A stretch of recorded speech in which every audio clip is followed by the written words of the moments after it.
Hi friends, welcome to our channel. Amar వంట చేసి అందరినీ భోజనానికి డైనింగ్ టేబుల్ దగ్గరికి తీసుకుని వస్తాడు. పిలిచి అందరికీ భోజనం వడ్డిస్తూ ఉంటాడు. ఇక అమర్ కూడా భోజనానికి కూర్చుంటూ ఉంటాడు. ఇంతలో మనోహరి ఏది అని చెప్పి అడుగుతూ ఉండగా తను ఉపవాసం కదా ఇవాళ, అందుకే పిలవలేదు అని చెప్పడంతో మనోహరి అనవసరంగా కమిట్ అయిపోయాను అని చెప్పి తలుపు వేసుకుని లోపలికి వెళ్ళిపోతుంది. అమర్ కూడా భోజనానికి కూర్చుంటూ ఉండగా వాళ్ళ నాన్న ఇలా అడుగుతూ ఉంటాడు, నువ్వు కూర్చుంటున్నావేంటి భోజనానికి? ముందు ఆ అమ్మాయికి భోజనం పెట్టి అప్పుడు ట్యాబ్లెట్స్ వేసి వచ్చి తిను అని చెప్పడంతో అమర్ ఆశ్చర్యపోతాడు. అరు ఇదంతా విని షాక్ అయిపోతుంది వాళ్ళ మావయ్య ఇలా మాట్లాడుతున్నందుకు. ఇక అమర్ అయితే అలా అటు ఇటు చూస్తూ ఉంటాడు. స్పూన్ కోసం వెతుకుతూ ఉంటాడు. స్పూన్లన్నీ షింకులో ఉన్నాయి నాన్న, అయినా స్పూన్తో ఎందుకు, నువ్వే చేత్తో కలిపి తనకి నోట్లో పెట్టు, మళ్ళీ తను స్పూన్తో తింటాం, నువ్వు చేత్తో కలిపి ఇవ్వటం, రెండు రెండు పనులు ఎందుకు అని చెప్తూ ఉంటుంది. ఇక ఆ అమ్మాయికి ఎవరు లేరు కదా, నువ్వు వెళ్ళి పెట్టు అని వాళ్ళ నాన్న చెప్తూ ఉంటాడు. ఇక అమర్ తప్పేదేమీ లేక భోజనం ప్లేట్లో పెట్టుకొని మిస్సమ్మ కోసం పైకి గదిలోకి తీసుకొని వెళ్తూ ఉంటాడు. ఇక మిస్సమ్మ అలా చూస్తూ ఉంటుంది మంచం మీద కూర్చొని. ఇక అమర్ భోజనం ప్లేట్ తీసుకురావడంతో ఆశ్చర్యపోతుంది. ఇక అమర్ బాగి పక్కన కూర్చొని అలా ప్రేమగా గోరుముద్దలు తినిపిస్తూ ఉంటాడు. బాగి అయితే షాక్ అయిపోతుంది. అమర్ అలా తినిపించడంతో కాస్త ప్రేమగా అలా చూస్తూ ఉండిపోతుంది. ఇక అమర్ అయితే అలా ప్రేమగా తినిపిస్తూ ఉంటాడు. ఒక్కసారిగా పొలమారుతుంది. బాగీకి వాటర్ కూడా దగ్గరుండి అలా తాగిస్తూ ఉంటాడు. ఇక తర్వాత అమర్ కిందకి వెళ్ళిపోతాడు. బాగి చాలా మురిసిపోతూ ఉంటుంది. అమర్ అలా సేవలు చేస్తూ ప్రేమగా భోజనం తినిపించడం చూసి గుప్తా అరు ఎక్కడుందా అని చెప్పి మొత్తం వెతుకుతూ ఉంటాడు. ఈ బాలిక ఎచ్చటనున్నది ఎక్కడ కనిపించట్లేదు, అటువైపు వెళ్ళి వెతుకుదాము అని చెప్పి వెళ్ళి మొత్తం వెతుకుతూ ఉంటాడు. అక్కడ చెట్టు దగ్గర అలా ఉసూరుమంటూ కూర్చొని బాధపడిపోతూ ఉంటుంది అరు.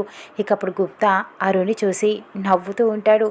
ఏంటి బాలిక, ఇచ్చట ఏం చేస్తున్నావు, అక్కడ జరుగుతున్నది చూడవా అని చెప్పి వెటకారంగా నవ్వుతూ ఉంటాడు. ఎందుకు గుప్తా గారు ఇలా నన్ను వెతికి వెతికి చంపుతున్నారు, నా కోసం ఎందుకు వచ్చారు మీరు?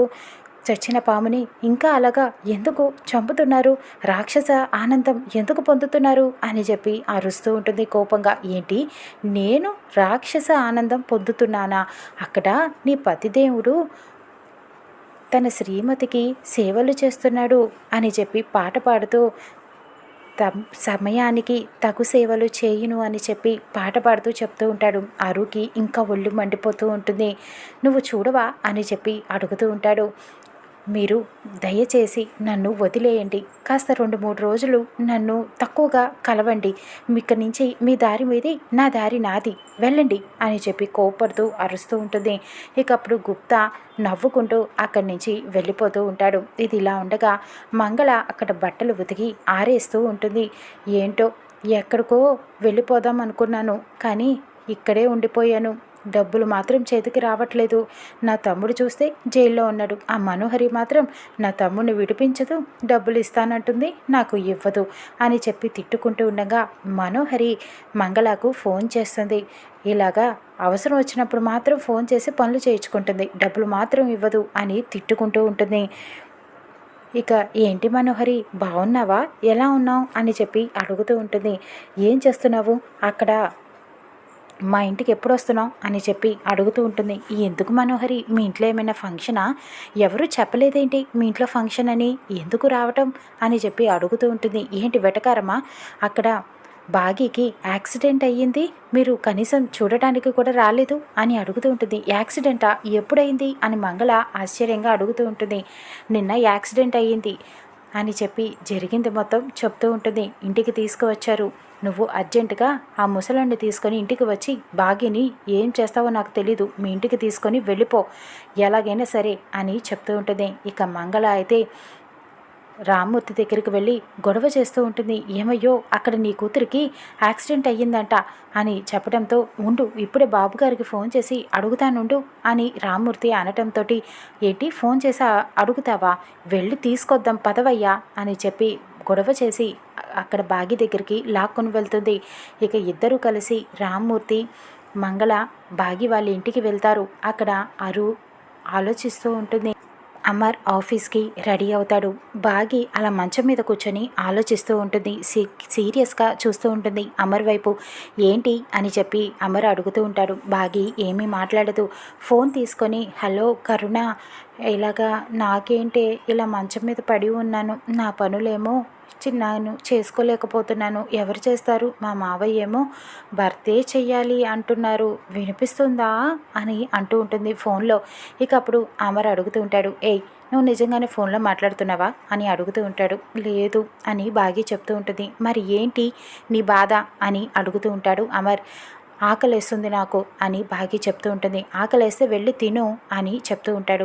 మరి ఎలా తినను, బ్రష్ చేయాలి, ఫేస్ వాష్ చేసుకోవాలి కదా తినాలంటే అని అడగటంతో వెళ్ళి చేసుకో అని అమర్ చెప్తూ ఉంటాడు. ఎలా చేసుకోను అని చెప్పి చేతులు చూపిస్తూ ఉంటుంది. ఇక అమర్ తప్పుతుందా నాకు, ఇదిగో అమ్ముని కాపాడేవన్నా ఇదితో నీకు సహాయం చేస్తున్నాను అంతే తప్ప వేరే ఏమీ లేదు అని చెప్తూ ఉంటాడు. ఇక బాగీకి హెల్ప్ చేయడానికి దగ్గరికి వెళ్తాడు. అలా పట్టుకుంటూ ఉంటాడు. ఇక ఎత్తుకుంటారా అని బాగి అడుగుతూ ఉంటుంది. కోపంగా చూస్తూ ఉంటాడు అమర్. సహాయం చేస్తాను పద, నువ్వు బ్రష్ చేసేదాకా మాట్లాడేవంటే నీ పని చెప్తాను అని చెప్తూ ఉంటాడు. ఇక బాగీని అలా వాష్రూమ్లోకి తీసుకొని వెళ్తాడు. ఇక దగ్గరుండి అలా బ్రష్ మీద పేస్ట్ వేసి ఇస్తాడు. చేతులతో ఎలా పట్టుకోను అని చూపిస్తూ ఉంటుంది. ఇక అమరే దగ్గరుండి బ్రష్ చేస్తాడు బాగీకి.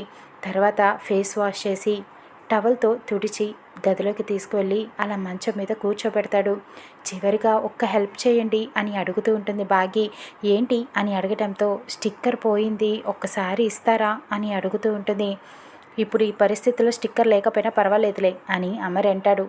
అలా ఉండటం మంచిది కాదండి పెళ్ళయ్యాక అని చెప్పడంతో ఎవరికి అని అడుగుతూ ఉంటాడు. అందరికీ అని చెప్తూ ఉంటుంది మిస్ అమ్మ.